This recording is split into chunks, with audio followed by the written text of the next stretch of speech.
Once upon a time, in a quiet village in the heart of Nigeria, lived a man called Botwef. Everybody knew him. He was the kind of person who meant well but somehow always managed to get things almost right. If common sense were money, Botwef would still be borrowing. The villagers always laughed at him whenever he passed by the village square, throwing insults at him. Some even called him a foolish man. Botwef was one man who never got angry easily. He would laugh and walk away. One day, Botwef got a letter from his old friend, Chokudi, who had moved to Lagos many years ago. The letter said, "My brother, come and visit. You need to see how we live in the city now." Botwef had never been to the city before, and he was excited beyond measure. He polished his old shoes, dusted off his best shirt, and journeyed to Lagos. When he arrived, Botwef was speechless. Lagos was a beauty to him, and he couldn't say a word. He was looking around. When he finally arrived at Chukwudi's house, it had a gate, the floor was tiled, and it was beautiful, different from what he had in the village. But the biggest shock came when it was time to eat. Botwef was led to a beautiful dining table with cushions on the chairs and a glass top that sparkled like a diamond in the sun.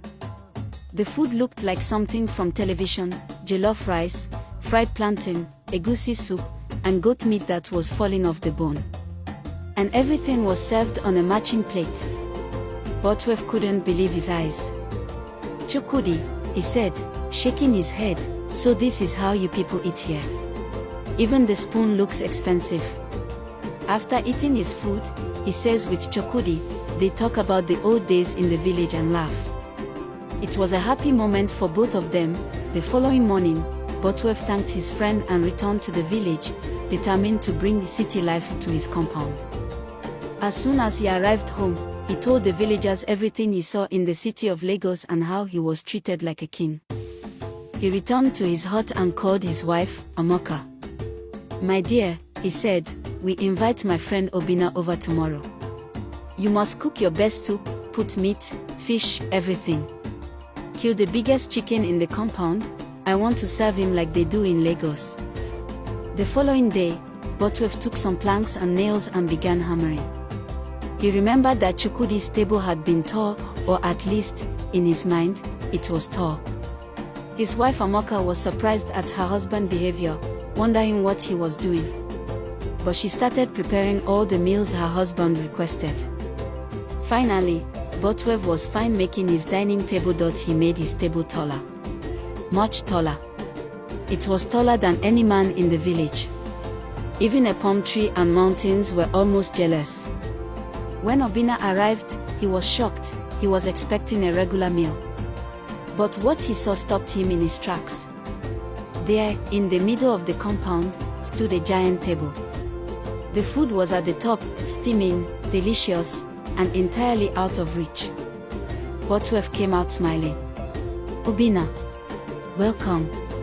Please, sit and enjoy." Obina blinked. "Sit where?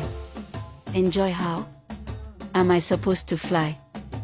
Botwef brought a tall stool and suggested Obina should stretch a bit more. Obina tried. He stood on his toes. Nothing worked. "Botwef," he said finally, "is this how you people are doing things now? Is this a table or a mountain? I came to eat, not to climb. I can't stay here and allow you to insult me like this." He walked out in anger. Botwef stood alone on his stool to see if he could reach, staring at the untouched plates. He sighed deeply. "I just wanted to serve him food like they did in the city. Is that a crime?" He scratched his head, confused. "Maybe next time, I'll just use a standard bench. Let me not disgrace myself again."